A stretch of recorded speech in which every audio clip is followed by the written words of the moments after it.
All right, what's up guys? It's Matt's Boosted Man here with another video. It's been raining a ton, so we've been just kind of chilling, but I wanted to shoot some content, get a video out for the C6. So in this video, I'm gonna tell you everything that's done to the twin turbo C6 Corvette.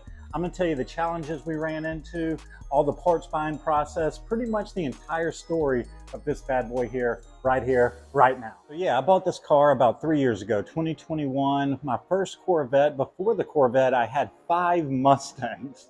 Like I said, I had 5 Mustangs prior to the Corvette. Not at once. I bought my first Mustang when I was like 16 and went on from there. And I'm not going to give you the Mustang story in this video, but I was always a Mustang guy. And I really always liked the LS platform. My buddy had an LS back in the day. It was super strong, super fast. So I was like, you know what? Let me jump on the LS train. So I bought this car 3 years ago, bone stock from a dealership. It had like 62,000 miles, convertible, base model, LS2, 3LT package, got the red interior. I'll show you that right now. Like I said, it's got the red interior, and I apologize, man. This thing's super dirty, got a bunch of stuff in it, but this is the 3LT package. I've added the carbon fiber steering wheel since, got the gauges in there, of course, added those since, but otherwise this is the 3LT red interior package with the stick shift. Ton of fun. Yeah, man, I bought this car 3 years ago. It was bone stock from a dealership, and it only took me a month until I said, you know what, I'm going to throw an intake on it, I'm going to throw exhaust on it, I'm going to throw long tube headers, and then we're just going to be done with it. That's all we're going to do. Well, you guys know how it is. You get a couple bolt-ons and you think, I could really use some more power. So that's when I went down the rabbit hole of adding some boost. And I'm going to talk about that right now. The problem is there's not a ton of twin turbo setups for a Corvette C6 because there's not a lot of room in the engine bay. As you can see, it's a pretty tight fit in here. So if you want to run a turbo setup, most guys have to do a top mounted turbo, or the other option is to do a rear mounted turbo. Those were the two options I found, but then there was a third option that I thought was even better and the best option for me, and that's a fender mounted turbo kit. So I've got both of the turbos in the fenders. I apologize, the car is super dirty. That's one turbo on one side, the other's on the other side. But yeah, it's a really fun setup, and that's when I decided I'm gonna go for the fender mounted twin turbo kit. Decided I was gonna go a twin turbo kit. I thought, you know what, we're gonna need some supporting mods for this bad boy because you can't add a ton of boost on stock internals, stock everything. Otherwise, there might be some issues. So I started making some phone calls, and let's start off with the fuel system. So the fuel system is a 4 double pump fuel system. I've got the E85 kit on it. It's got thick 1300 cc injectors and plenty of fuel for the power I'm putting out. Now, you can go a little bit bigger fuel system with the 4 triple pump. You can go bigger injectors all day, but based on what I learned, this is the best setup for me, the 1300 cc injectors, the 4 double pump. You can do some other options. If you're thinking about going boosted, you can do a boosted pump. You can just add a bigger fuel pump in the back. There's a couple things you can do, but I decided just to go with the 4 fuel system and call it a day. So we got the 4 fuel system. We got the turbo kit picked out. We went to UPP. They've got a twin turbo kit, so we decided to go with them.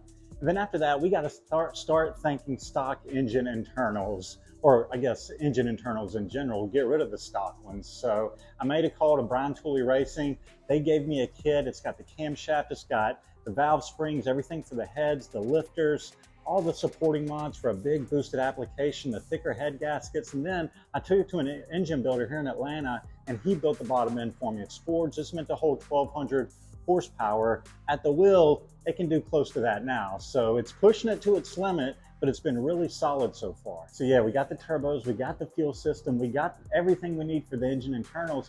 Next thing we had to do is we had to upgrade the transmission. We did a little bit of work to the transmission. It's not great, but let's just say that it's not meant for this amount of power, so we're holding on for dear life right now. It does have a McLeod clutch in it.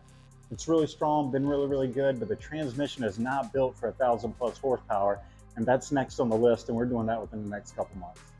Once we got also the supporting mods, we knew we needed a couple tidbits. So we got a couple gauges in the Corvette. I'll show you those. We've got a boost gauge, we've got an air fuel gauge, a wideband, and we've got an air intake gauge. Along with that, I've got a boost lease boost controller, which gives me boost by gear, which makes things so much easier in the traction department. I love the device. It's been really solid. All right, guys, we got the boost gauge, we've got the wideband, we've got the air intake gauge, all made by Glow Shift. Super nice. We got the carbon fiber steering wheel, and then let's peek in the glove box. Let's see what we got in there. And that's the boost lease boost controller. Sorry, my glove box is awfully dirty. Yeah, that's the little setup on the inside. 6-speed, got the Hurst shifter in here. Ton of fun. Hold on. In terms of wheel setup right now, we're running a pretty small wheel comparatively. It's a 305 35 18 Mickey Thompson with the weld rims, and we're actually going to be upgrading these. I'm going to go to a wide body fender on, a wide body rear, and then we're going to go with a much bigger tire, probably a 315 45 18, just to get that bad boy to hook a little bit. It does okay now, but we do need a little bit more tire. Even though we only roll race it, we just need a little bit more back there. Overall though, the car's been really solid, man. The build, it took almost 4 months. We had to install the turbos, the fuel system. We had to build the engine. We had to do all the internals. We had to do the heads. We had to do the clutch. We had to do the gauges. We had to make sure that everything was set up right. When I first got it out the shop, it was at 14 pounds of boost, making right around 890, 900-ish wheel. Pretty strong on the 85, not bad at all out of an old LS2. And recently I took the boost up to 22 pounds and it's making just a tad over 1100 wheel. So really good results out of an LS2. It's done really well. The drivability's been great, no overheating issues. I drove it to Columbia, South Carolina and back, which was 3 hours there, 3 hours back a few weeks ago. No problem at all. So it's been great. Overall, the car's been a ton of fun. So if you're thinking about doing a boosted Corvette, think about the turbo option. It's a little pricier, but the power limits go much higher unless you do a big Pro Charger, which you can do, and those are pretty sick, but man, you can't beat the sound of a twin turbo on a V8 unless it's a twin turbo on a V10, but you guys know what I'm talking about. Either way, man, I just want to do a quick video. It's been raining like crazy, so we haven't been able to get a lot of content, but I want to talk about the Vette a little bit, talk about the build. If you guys got any questions, drop them in the comments. The car's been a lot of fun.